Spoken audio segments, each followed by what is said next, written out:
contact me via email, please? Okay, I'm ready for my presentation. Okay, thank you. Garrett Ramy, 1205 Taylor Road in Myaca City, Florida. I'm just going to shoot straight from the hip, point blank, like I always do. So when it comes to phosphate mining, the wildlife is no different than the bordering residents. If they don't run you off, they will kill you off. The problem, once again, no one is monitoring as a whole. As this was mentioned by the guest that Commissioner Schaefer introduced, this is a concern that I keep on repeating, and you're hearing it echoing throughout the other concerned citizens.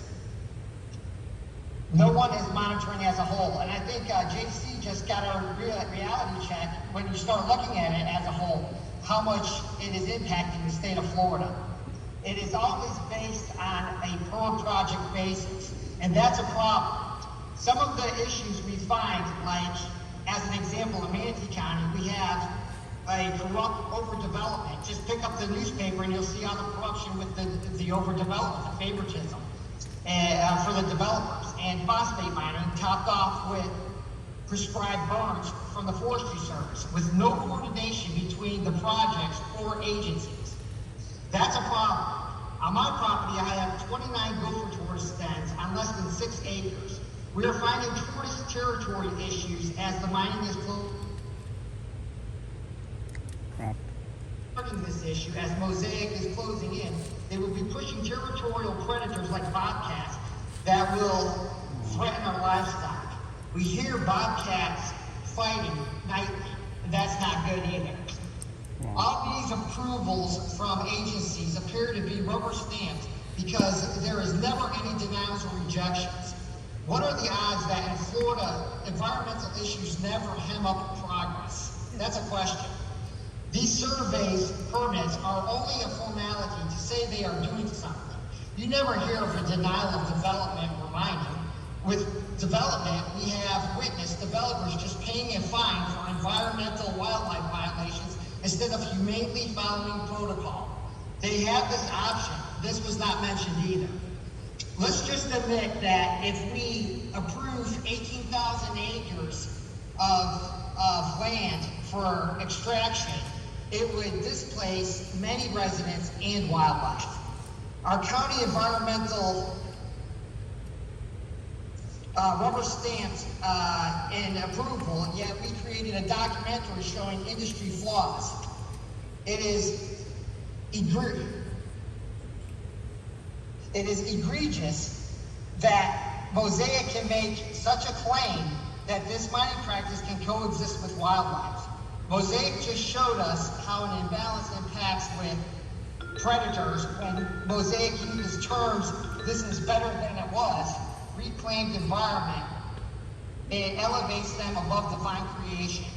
I've been in Florida for 10 years and I've never seen a scrub jay, and I live less than 3 miles from Duet Reserve. I would like to know how many violations have they paid. We have heard a lot about responsible wildlife mitigation, however, who is benefiting? Wildlife with transponders? How unnecessary is this? No data on wildlife and radioactivity. Is there somebody there that can yield me a minute, please? Mm-hmm.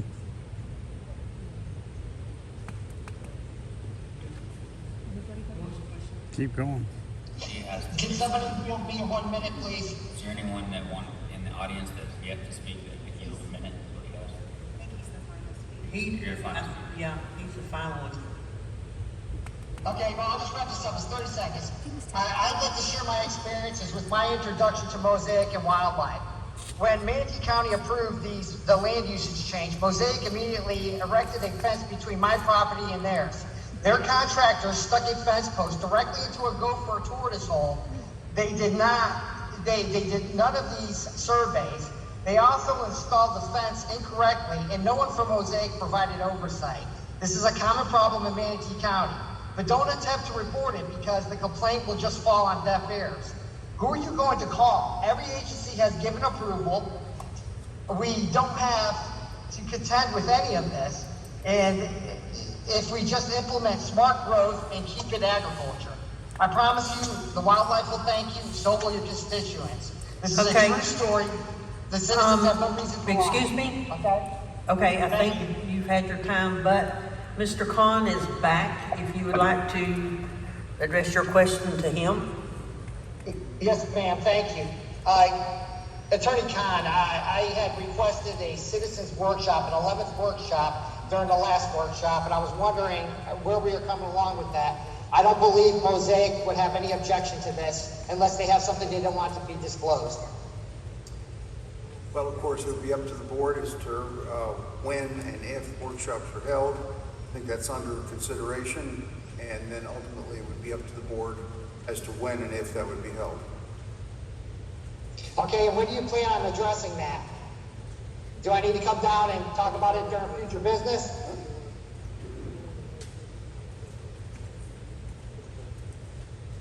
I think, Mr. Ramey, this is Mandy. I think the board members hear your request here in this forum, so it's really up to the commission if they choose to schedule an additional workshop. I think we ought to discuss Okay, it and when the whole board's David, here. why don't you just keep in touch with me via email, Ms. Hines, and we'll just go from there. Sounds I'm good, like Mr. Commissioner Ramey. Dare, so I really think that it needs to come before all 5 of us instead of just us 3. I agree. I can bring it up in future business if you'd like me to during the regular business. We'll take care of it at our next meeting, just under board comments or reports. Okay, keep me in the loop, please. Thank you. Yes, sir. Thank you very much. Yeah, God bless. Yeah, have a great day. Okay.